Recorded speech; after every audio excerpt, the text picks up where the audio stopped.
Now it happened in those days that the Philistines gathered their armies together for war to fight with Israel. And Achish said to David, "You assuredly know that you will go out with me to battle, you and your men." So David said to Achish, "Surely you know what your servant can do." And Achish said to David, "Therefore I will make you one of my chief guardians forever." Now Samuel had died, and all Israel had lamented for him, and buried him in Ramah, in his own city. Saul had put the mediums and the spiritists out of the land. Then the Philistines gathered together and came and encamped at Shunam. So Saul gathered all Israel together and encamped at Gilboa. When Saul saw the army of the Philistines, he was afraid, and his heart trembled greatly. And when Saul inquired of the Lord did not answer him, either by dreams, or by Urim, or by the prophets. Then Saul said to his servants, "Find me a woman who is a medium, that I may go to her and inquire of her." And his servants said to him, "In fact, there is a woman who is a medium at Endor." So Saul disguised himself and put on other clothes, and he went, 2 men with him, and they came to the woman by night. And he said, "Please conduct a seance for me, and bring up for me the one I shall name to you." Then the woman said to him, "Look, you know what Saul has done, how he has cut off the mediums and the spiritists from the land. Why then do you lay a snare for my life, to cause me to die?" And Saul swore to her by the Lord, saying, "As the Lord lives, no punishment shall come upon you for this thing." Then the woman said, "Whom shall I bring up for you?" And he said, "Bring up Samuel for me." When the woman saw Samuel, she cried out with a loud voice. And the woman spoke to Saul, saying, "Why have you deceived me? For you are Saul." And the king said to her, "Do not be afraid.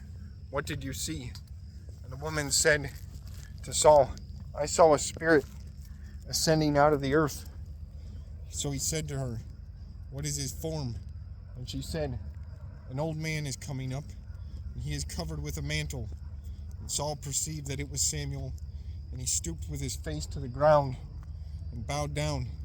Now Samuel said to Saul, "Why have you disturbed me by bringing me up?" And Saul answered, "I am deeply distressed, for the Philistines make war against me, and God has departed from me and does not answer me any more, neither by prophets nor dreams. Therefore I have called you, that you may reveal to me what I should do." And Samuel said, "So why do you ask me, seeing the Lord has departed from you and has become your enemy? And the Lord has done for himself as he spoke by me.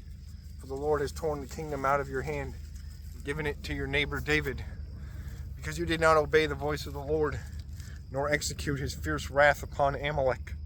Therefore the Lord has done this thing to you this day. Moreover, the Lord will deliver Israel with you into the hand of the Philistines. And tomorrow you and your sons will be with me. The Lord will also deliver the army of Israel into the hand of the Philistines." Immediately Saul fell full length on the ground, and was dreadfully afraid because of the words of Samuel. And there was no strength in him, for he had eaten no food all day or all night. And the woman came to Saul and saw that he was severely troubled, and said to him, "Look, your maidservant has obeyed your voice, and I have put my life in my hand hands and heeded the words which you spoke to me. Now therefore, please, heed also the voice of your maidservant, and let me set a piece of bread before you, and eat, that you may have strength when you go on your way." But he refused and said, "I will not eat." So his servants together with the woman urged him, and he heeded their voice. Then he arose from the ground and sat on the bed. Now the woman had a fatted calf in the house, and she hastened to kill it. And she took flour and kneaded it, and baked unleavened bread from it.